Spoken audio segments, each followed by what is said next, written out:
Hi friends, welcome to my channel. இன்றைக்கி ராகி பக்கோடா வீட்லேயே நல்லா மொறுமொறுன்னு எப்படி செய்கிறதுன்னு பார்க்கலாம் வாங்க. நம்ம கடையில் வாங்கினா கூட இந்த அளவுக்கு மொறுமொறுன்னு இருக்காது. நம்ம வீட்டில் போடுறப்போ நல்லா மொறுமொறுன்னு போடலாம் வாங்க. எப்படின்னு சொல்கிறேன். இப்போ ஒரு மிக்சிங் பவுல் எடுத்துக்கலாம். இதில் 1/4 கிலோ அளவு ராகி மாவு போட்டுக்கலாம். 1/4 கிலோ அளவு ராகி மாவுக்கு 2 பெரிய வெங்காயம் பொடியாக கட் பண்ணி எடுத்துக்கலாம்.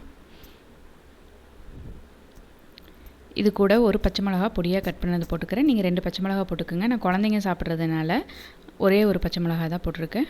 ஒரு கொத்தளவு கருவேப்பிலை பொடியாக கட் பண்ணினது, ஒரு கொத்து மல்லித்தலை பொடியாக கட் பண்ணினது, தேவையான அளவு உப்பு, கொஞ்சமாக ஆப்ப சோடா போட்டுக்கோங்க. அதாவது 2 பிஞ்சு போட்டால் சரியாக இருக்கும். இது கூடவே 1/2 ஸ்பூன் அளவு சாம்பார் பொடி எடுத்திருக்கேன். சாம்பார் பொடி போட்டு பக்கோடா போடுறதுனால சூப்பராக இருக்கும், நல்லா டேஸ்ட்டாகவும் இருக்கும். அதுக்காக வேண்டி தான் இந்த சாம்பார் பொடி போட்டிருக்கேன். இப்போ மாவை நல்லா கலந்து கொடுத்துடலாம். இந்த வெங்காயமெல்லாம் உடஞ்சி வர அளவுக்கு நல்லா கலந்து கொடுங்க. ஃபஸ்ட்டு மாவை நல்லா கையாலேயே பிசைஞ்சிட்டு அதுக்கப்புறம் தண்ணி ஊற்றிக்கலாம். தண்ணி பார்த்திங்கன்னா இதுக்கு 1.5 டம்ளர் அளவு தண்ணி சரியாக இருக்கும். நான் கொஞ்சம் கொஞ்சமாக ஊற்றி பிசைஞ்சிக்கிறேன்.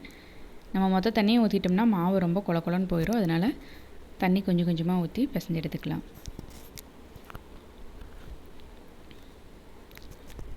மாவு பார்த்திங்கன்னா சப்பாத்தி பதத்தை விட கொஞ்சம் லூஸாக இருக்கணும். அதுக்குன்னு ரொம்ப தண்ணி ஊற்றி பிசைஞ்சிடாதீங்க. தண்ணி ஜாஸ்தியாக போச்சுன்னா எண்ணெய் அதிகமாக குடிக்கும்.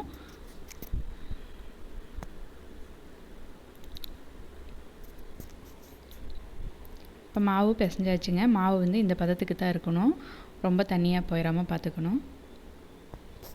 இது கூட பார்த்திங்கன்னா நான் பொட்டுக்கடலை 5 ஸ்பூன் அளவு எடுத்து வச்சுருக்கேன். நீங்கள் 3 ஸ்பூன் போடுறதுனால போட்டுக்கோங்க. இல்லை உங்களுக்கு பொட்டுக்கடலை ஜாஸ்தி போட்டால் பிடிக்குன்னா 5 ஸ்பூன் அளவு போட்டுக்கோங்க. இப்போ பொட்டுக்கடலையும் போட்டு நல்லா பிசைஞ்சிக்கலாம்.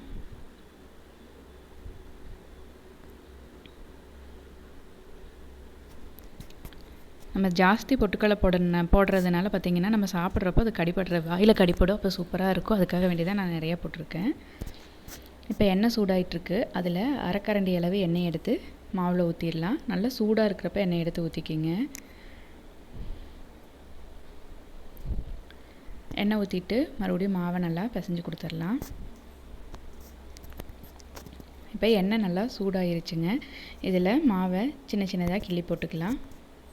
நீங்கள் உருண்டை பிடிச்சி போடக்கூடாது. இப்படி கையில் வச்சு சின்ன சின்னதாக கிள்ளி மட்டும் போடுங்க. அப்போ தான் உள்ளேயும் நல்லா வெந்து வரும். இப்போ ஒரு சைடு வெந்ததுக்கப்புறம் நம்ம இன்னொரு சைடு திருப்பி விட்டுக்கலாம். அடுப்பை மீடியம் ஃப்ளேமில் வச்சு திருப்பி விட்டு வேக வச்சு எடுத்துக்கலாங்க. ஃபுல்லாக வச்சிங்கன்னா கரைஞ்சிரும். அதனால் அடுப்பை மீடியம் ஃப்ளேமில் வச்சுக்கோங்க. இப்போ பாருங்கள், ஒரு சைடு வெந்துருச்சு, இன்னொரு சைடு நம்ம திருப்பி விட்டுட்டோம். இப்போ 2 சைடும் நல்லா வெந்துருச்சு. நம்மளுக்கு எப்படி வெந்துருச்சுன்னு தெரியும்னு பார்த்தீங்கன்னா, நம்ம எடுக்கிறப்ப பார்த்தீங்கன்னா இது நல்லா மொறுமொறுன்னு சவுண்டு வரும். அதுலேயே நம்ம தெரிஞ்சுக்கலாம். அவ்வளோதாங்க, சூப்பரான ராகி பக்கோடா வீட்டிலையே செஞ்சாச்சு. வீடியோ பிடிச்சா லைக் பண்ணுங்கள், ஷேர் பண்ணுங்கள், கமெண்ட் பண்ணுங்கள். மறக்காமல் நம்ம சேனலை சப்ஸ்கிரைப் பண்ணிக்கோங்க.